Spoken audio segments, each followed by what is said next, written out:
Energy Transit. Energy Transit. Energy Radio.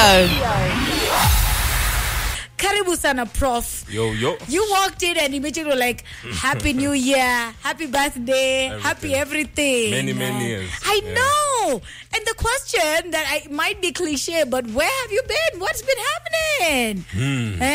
Tuambi. I've been around. I've been working on my latest album. Okay. My second album now. It's called Tofauti. My first album is out there on iTunes. All stores are like around the world. You can get it. It's called Siku Nyingi. But I've been working on my second album. It's called Tofauti. All right. Yeah.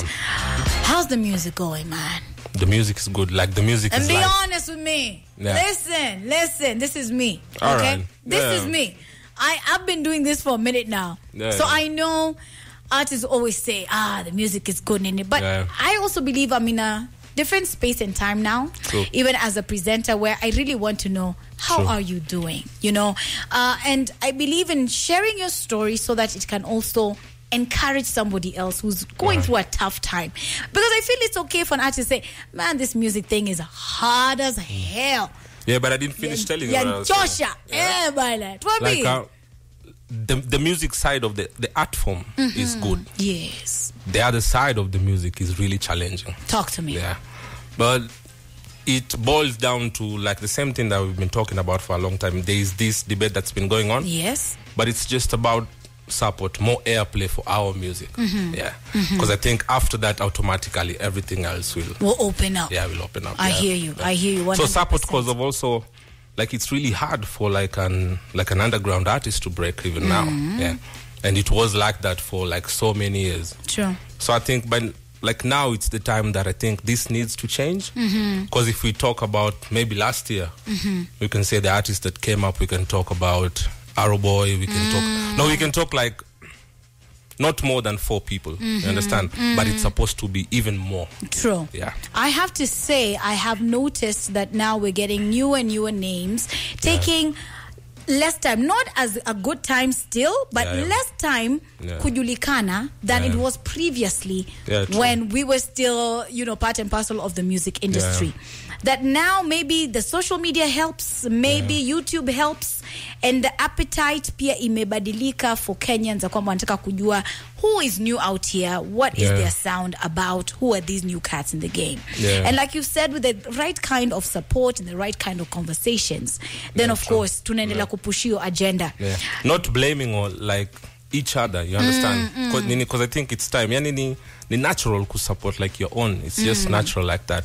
Because yani kama unaona because what musicians are being told, it's like the same thing anyone be watch man hapa chini like you man atwezi, let's bring a foreigner to do your work. You understand? So we are like all trying out like this music, and the structures are there.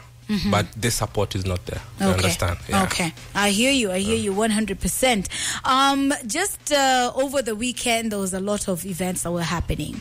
There was one where one Nigerian was kind of headlining the event. Kulikuwa na reggae event. Kulikuwa na vitu nyingi zinaendelea. Nikaweza kuona post ya mmoja wetu ambaye yuko very active pale kwenye social media. Joe Mushiri akiongea kuhusu ni vizuri. In fact, I'm glad many Kenyans did not go for that event because we are now being biased and saying tuna blacklist. According to him, anasema hata kukuwa na event yoyote, hataki kujua nani ama nani, bora kuna Nigeria pale, hataki kwenda. Iwe tu ni wa Kenya peke yake. Ili sasa tukaweze pia kuwa a bit selfish with our artists, and they can also be paid their value. What do you have to say about that? Yeah, I support him fully. Would you blacklist going to an let's call it a Nigerian event, okay, where there's a Nigerian headliners, ama watu wengi wa bongo? Would you say hiyo siendi? Yeah, me siendangi. So like, but it's true. Like, it's time to love our own. It's time to push our own. Like, we are not like given any support even out there. Like the people that we show support here, we are not supported also in their country. So it's time that we love our own. Like, when the love is too much for our artists, it flows outside. So automatically, like, we'll have big artists from Kenya, like headlining shows in Tanzania, headlining shows in Nigeria. But like, now we can't have that because there's no support. Okay. Ni kama kila mtu anajingangania hali yake. And yeah, I think that was the thing, ya kwamba mimi naangalia tu mfuko wangu bana. So the Joe Mushiri statement, his statement, I really support that statement. Yeah. All right, I hear you. And I feel what you're saying about we have to fill our cup first before it overflows. Yeah, true. You know? Yeah. Because there are so many people who, like neza sematile generation of lesitli anza nao mziki. There are so many people who are really so talented, but waliacha mziki. Because, you understand? So there are so many great artists that Kenyans hawajapata kuwasikia na wamewacha. You understand? So yeah, we should change the culture. Not for music alone, even actors and just all round. Like the time that they show the Mexican soaps and stuff, we could show also our actors in Kenya. Yeah, so it's just time we 360, we just take a turn and tujipende sisi kama wa Kenya through and through. I like that. Okay, so you've got a brand new jam, Kind of Funny. Kind of funny. Tuambie, nini ni kind of funny to you in this day and age? Vitu mingi ni kind of funny. But I guess if you listen to the vibe, nilikuwa na try to bring out something different, because I feel like many artists, or 95%, people sing the same things over and over again. Ni gari tu imepakwa rangi tofauti kila time. So nili try just to be artistic, like just to do something different. All right. And of course, lyrically also, so you know.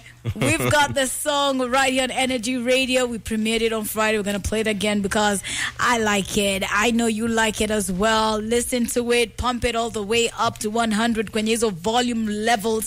And of course, show some love for Prof ambaye yuko hapa nami. Unaweza get in touch with us pale kwenye social media.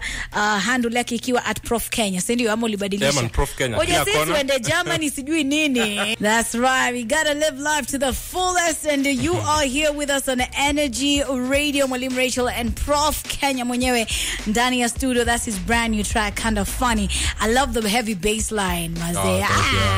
Production new, somebody ni Cashmani. No. This is Mike Black. Oh, Mike Black. Yeah, Mike Black, yeah. Because you know Mike Black, you can really touch the old school type of dance. Yeah, so hizo ndio tulikuwa na try to build. Right. Came out nicely. Yeah. It's good that you've stayed true to that Kenyan sound. It's like I don't know how to put it, because what people want to listen, what is the Kenyan sound? You know, I mean, I know we borrow a lot from other parts of the world. No, but I think we have the best market in the world, because here we don't have one style that's monotonous and gets boring. Right. There are many people who are doing different type of stuff. There is Sauti Sol, there is Nyash on the other side. There is Uchungulo family on the other side. You know, so like we have a really good nini industry that can accommodate like many different people. So even for the fans, hawatakuwa wanaboeka na the same type of and one artist also won't be too scared to try something different, kwa sababu itakubalika, watu watasikia. We'll have time for it. Yeah, many people now are scared. If you try something new. Let's talk about you now. I mean, being a dad and to a girl, right? No, it's a boy. Oh, it's a boy? It's not a girl? I don't know why. Some of me it's a girl. Okay. Seeing as the way life is changing, more pressures maybe from social media. Jana tumeona expose kwenye TV mambo ya bleaching. I mean, a conversation has been there for a while. But now even to see boy child anakuwa pressured kutaka kuwa na lighter skin. That was like a whoa moment. You get me? Like, I was like, damn, even the boy child now is feeling the pressure to be light skinned. How does that sit with you as a dad, as an African man, as a black skinned man, as a Rasta man? You know, like every way you described me, it gave a different, like I'm supposed to have a different opinion on like that. But it's a tricky situation. I guess just people need to love themselves. I think. Yeah. So. But I believe kila mtu yuko free to do what they want. Also, at the end of the day, there's that freedom, you know, there's choice. That freedom, But with self-love, I think there's so many things that can be avoided. You understand? Yeah. But is it hard being a black man in Germany? Be honest. Not really. There are the black men there. If they're not Yeah, but you know what I'm saying. No, it's from the stories that we see online. I've not been there personally, but I've had friends who have lived outside the country. Yeah. And it's, you know, similar stories of discrimination, racism. Yeah. Again, because first you're black and then you've got dreadlocks. There's that misperception. No, dreadlocks, it's here, not there. There it's really? Just normal hair. They don't look at you and just think you're a thug. No, here when you just show up. Wow. It's more here than out there. Very interesting. Criminal. So, you know, are you based, first of all, in Germany? Do you live there? On both sides. I go and come back, but I'm based here. Okay. Yeah, it's just that at times I travel, but yeah. All right. I just go and visit family and then I'm back here. Yeah. Okay. So in your books, you know, there's really not much of discrimination happening there for you. Like, I guess there is, but not for me. But, gani hiyo shay happen? No, just like hiyo shay happen ikakujamisha ukasema tu, mimi nataka tu nirudi Kenya. No, bado. I think haijatokea. Sasa tunakuambia mabaya, bro. I hope that never happens. Then imefika your level. Yeah. But I guess just being there, just not being around people who speak Swahili, you know, just your people. Like, there's that empty space, I think. Yeah. But regardless, yeah, it's still cool. Okay. Yeah. Now when it comes to you being a dad and there's still the music you're putting out there, would you say it's harder? You have to be more cautious of what you're talking about because now it's more, you know, it's nearer to you now that kuna mtu mdogo ambaye anakusikiliza ama atakuwa anasikiza muziki yako. Not really. Yeah. In that type of way. I don't think my son ninaanza fanya ni control my writing. You understand? Because when I'm writing, that's something else. I'm expressing myself to different levels. You understand? Yeah. Right. So I separate that, the artist factor and then me as a parent. Okay. When I'm at home, I'm not the artist. Yeah, you understand? Your dad. Yeah. But when I'm in the studio, I'm the artist. Yeah. And you need to have that freedom and not always think about, hey, nikisema hivi mtoto wangu. Yeah, many of my songs I say crazy things. I think I have crazy songs up there. But you know, it's the artist side. Yeah. It has to live through one way or the other, right? Yeah, true. You can't really, you know, press it down. Yeah, you can't press it down. I can imagine. So the other day, there was a very interesting conversation that I was having with one Kashi, ambaye alikuwa na uhusiano na Khaligraph Jones, right? And something she said was really interesting, and many people are telling me this is something that happens across the board with many of our Kenyan artists. The fact that with Kali, he used to have sponsors. Yes, older women who would finance his music when he was starting out, going to studio and what have you. And I kept asking around from other people and said, yeah, it's a common thing. I'm not saying this is the truth. This is still allegedly, you know, we're still to hear Khaligraph's version of the truth. But is this thing happening? Would you say it is necessary? Ya kwamba unaona msanii ndio ameanza lakini ana need ile finance, ana need ile usaidizi, so ata link up na madhe ama anyone ambaye kuna means, you know, women of means, to help them. It's a give and take sort of a transaction. Do you think it's necessary, or is it also not such a good thing for our Kenyan artists? I guess I can't speak for anyone on that issue. Yeah. I really can't speak for anyone because I guess, like everybody, it's necessary to have people to support your music, to support your career, because mostly it's on the financial side, because most of us come from the ghetto, you understand? But who you choose to do that, then... So if you're grown and there's a transaction there, why not? No, that's up to you. It's up to you. You can't, would you do something like that?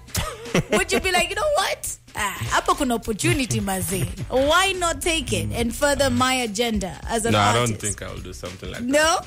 I already have a family. I think I would, man. Yeah. I would. I mean, if kama kuna agenda nyuma yake, it can work. You understand? Because you need somebody to help you, to sponsor your music. You understand? But on the other side, that's up to you. You understand? Yeah. It's up to you. It's up to you. Ukiona work for you, okay, you go ahead and do it. If you think it's not gonna work for you, maybe it'll get a bit tricky along the way. Yeah. Because then that's stories like this now start emerging when someone has made it, and then someone from uko nyuma comes up and says, "By the way, amujui story yake. Mimi ndo nilikuwa nampatia pesa, akaenda tour." Cause unaweza toka hapa hadi Nakuru na upande taxi, unaweza pata hizo lori zinabeba watu upande nyuma, but still you'll be in Nakuru. Prof, I hear you, man. All right. Interesting conversations that we've had today, and maybe as we in closing, where can we see you next? When is that next project going to drop? So that we can just fuatilia on you and what's happening. All right. The next project is about to drop any time from now. Like, because we have stuff ready, because we are working on this album, so now we are about to launch the album out there. Yeah, but first we were starting like with the first releases of the album, so we started to roll it. Then there was Alright, then there's Kinda Funny, that's the third one. Then we have, I think, like 1 or 2 more coming. Then the album we are thinking about September there. That's when we launch the album. Yeah. Right. But I have a couple of surprises also in the album, because I can say I have some acoustics in the album. Nowadays I play, so it's something different. That's why I call this Tofauti. It's something different, because also, like everything now, it's different with me. My family, I have a son right now, so yeah. Nice. Poor sana. Any interesting collabos also in the album? Oh yeah, I have interesting collabos. I don't think now they can be a secret anymore. Yeah. Tabia tu. No. What a research, what a joke. Yeah, but I have interesting collabos, yeah. All right. Aye, man. I wish you all the best as always. Keep pushing it. And he's hoping that the next time will be during the launch of your album, and we get to celebrate. Yeah, that's Joy. Yeah. There's Joy there. Hey Joy. Yeah. So if it doesn't happen, it'll be on her. Joy itakuwa juu yako, by the way. Yeah, tunataka hiyo album kuja hata hapa kama ni kucheza ma acoustics. Yeah, man, definitely. Hatuwezi kataa. That has been Prof from right here in the 254. He's no stranger to us. I mean, his greatest song so far, I believe, bado ni Data. I believe. That's you. Mimi. All right. Okay, that's according to me. Many and I people, think numbers-wise also, right? Yeah, true. Yeah. Many people say Niambie. Oh, there was Niambie. I still think it's Data. And then Niambie. Yeah, all right. Yeah, and then Kinda Funny. All right. Maybe. That's good. I'm still around, so there's still more that will change. I hope you change your mind soon. You're definitely still there, man. Definitely. How's your relationship with Redson, by the way? We really don't have a relationship. Yeah, it's not a beef. I heard there was like a drama from way back when. Who told you that? I have my sources. All right. No, we really, we don't have a talking relationship, but we also don't have a beef. You understand? Okay. But you used to be his backup. Yeah, I started out as his backup singer. Yeah, backup singer. Then it reached a time where I had to move on and do my own stuff. You understand? But also life separates people. Sure. It's the same way Arrowboy started as my backup singer. Yeah, you understand? Yes, but now Arrowboy is he's doing his thing. Yeah, you understand? So ain't it's no beef, like that. right? Yeah. Okay. So sawa basi. Energy Transit. Energy Transit. Energy Radio.